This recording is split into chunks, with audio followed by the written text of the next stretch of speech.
I've heard it before, but I don't have the temperament for public office because I'd probably be the commissioner who's cussing.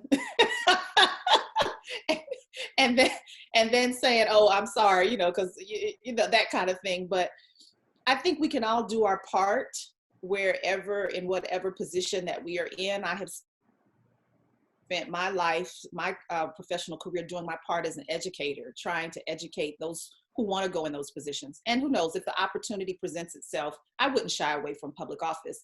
I do know that sometimes when you get into public office, it really hinders your ability to help because it can tamper your voice. And when I was working for the Capital Outlook newspaper, which is the Black newspaper here in Tallahassee, when it was owned by Professor Roosevelt Wilson, he was professor at FAMU in journalism, and his wife, Kathy Wilson, Roosevelt Wilson wrote a weekly column called Against the Grain, and everyone respected that column, regardless of race or color or gender. And it was a national column. And people wanted, we called him Prof, to for office because his truth was so unfiltered, and it was so poignant, and it had a lot of influence. So they wanted him to run for office.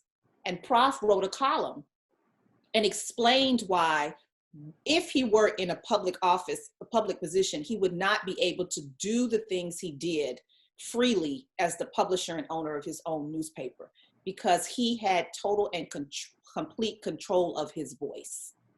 And so a lot of times when you get into public office, you have to be very strategic on how you make a difference. And if someone can tamper your voice, or they can influence that, have an impact on that voice, it might dilute your power or your influence.